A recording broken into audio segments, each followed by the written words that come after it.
दहेज प्रथा। साल 2036 की वो शाम, गर्मी से बुरा हाल। कूलर की हवा में बैठा हर रोज की तरह मैं टीवी देख रहा था। टीवी तो क्या, डब्बा था। एलईडी तो हमने रमेश की शादी में समधी सा को गिफ्ट में दे दिया था। बस तब से हम इसी से काम चला रहे थे। हालांकि जब हमें यह हमारे ससुराल से गिफ्ट में मिला था तब ये किसी एलईडी से कम नहीं था। तभी मोबाइल की घंटी बजी। फोन रमेश के ससुराल से था। हम गीता को नहीं भेजेंगे, सामने से आवाज आई। कोई बात नहीं, बच्चों की भी अभी छुट्टी चल रही है, कुछ दिन और रहने दो। मैंने कहा, हम उसे अब कभी नहीं भेजेंगे। समधी जी ने कहा, क्या हो गया? अभी तो खुशी खुशी गई थी बहू यहाँ से। मैंने बात को संभालते हुए कहा, वो तो खुश है, लेकिन हम खुश नहीं हैं। आप तो हमारी बेटी को ले गए, अब हमारा ध्यान कौन रखेगा? समधी जी ने पीछे से कहा। मैं कुछ समझा नहीं।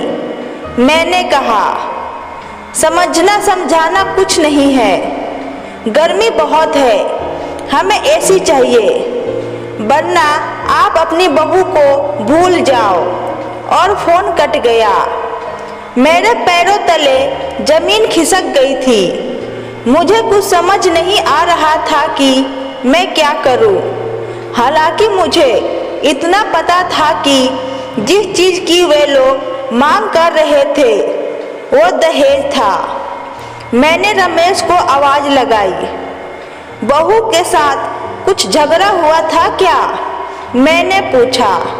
नहीं तो, वो तो बहुत खुशी से जा रही थी, बहुत दिनों बाद अपने मम्मी पापा से जो मिलने वाली थी। पर हुआ क्या?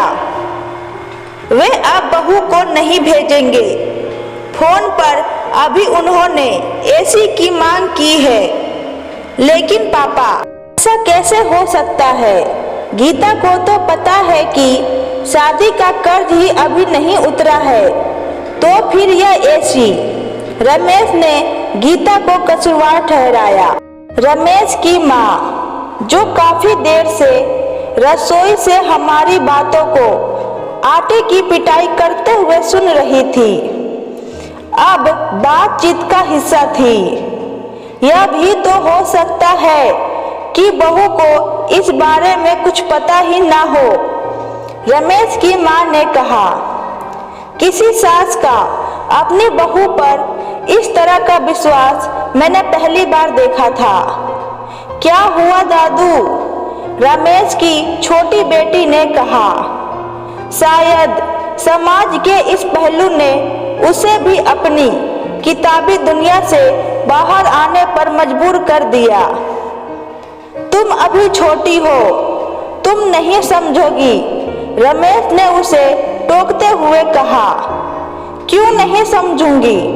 मुझे पता है आप लोग दहेज की बात कर रहे हैं। छोटी के इस शब्द दहेज ने सभी को स्तंभित कर दिया।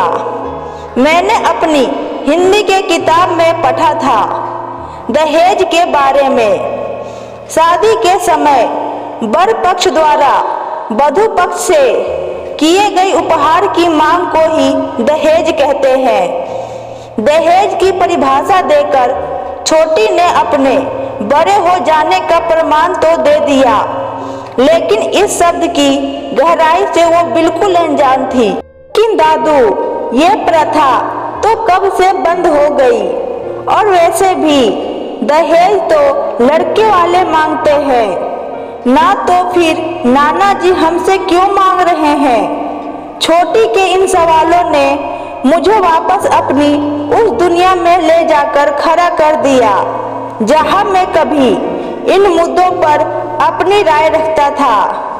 बोलो ना दादू, छोटी ने फिर कहा। मैंने छोटी के सर पर प्यार भरा हाथ रखा।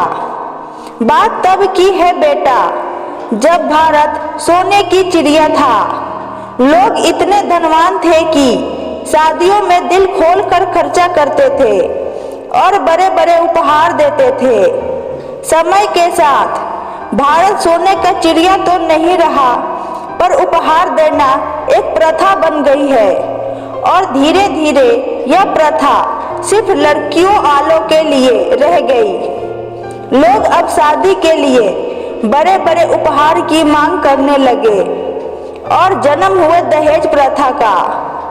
समय के साथ दहेज ने अपना भयानक रूप दिखाया और जो लोग दहेज देने में सक्षम नहीं थे वे लड़कियों को बोझ समझने लगे। दहेज के लालच में लोगों ने अपनी बहुओं को प्रताड़ित करना शुरू कर दिया। दहेज का भयानक रूप तो तब सामने आया जब दहेज के डर से लोगों ने बेटियों को मां की कोख में ही मारना शुरू कर दिया। धीरे धीरे लड़कियों की संख्या लड़कों के मुकाबले कम होने लगी। लड़कियों ने भी अपने अस्तित्व को बचाने के लिए जी तोड़ मेहनत करना शुरू कर दिया। अब लड़कियां हर क्षेत्र में लड़कों से कंधा मिलाकर चलने लगी, लेकिन लड़कियों की संख्या में हुई कमी वो आज भी है और इसीलिए शादी के लिए आज लड़की वाले की तरफ से पैसों और उपहार की मांग की जाने लगी। और जब दहेज का एक दूसरा रूप सामने आया, एक प्रथा ही दूसरे प्रथा को जन्म देती है। फंदा यह नहीं है कि किसी प्रथा को खत्म करने की बजाय उसके सही और गलत पहलू की ओर ध्यान दिया जाए। तभी दरवाजे की घंटी बजी। छोटी ने दौड़कर दरवाजा खोला, हाथ में बैग और आंखों में आंसू लिए। गीता दरवाजे पे खड़ी थी। आज से यही मेरा घर है, मैं वो घर छोड़ आई हूँ पापा। जो मेरा सौदा करे वो मेरे माँ बाप नहीं हो सकते। गीता ने रमेश की तरफ देखते हुए कहा। रमेश की आंखें भर आई। उसने दौड़कर गीता को गले से लगा लिया। आज फिर एक बेटी ने परिवार को बिखरने से बचा लिया था। नारी के अटूट प्रेम का बेजोड़ उदाहरण आज मेरे सामने था। आशा करती हूँ कि आज की वीडियो आपको पसंद आई होगी। वीडियो अच्छी लगे तो वीडियो को लाइक करें। चैनल पर नए हैं तो चैनल को सब्सक्राइब करें और कमेंट बॉक्स में अपनी राय बताएं। Thank you.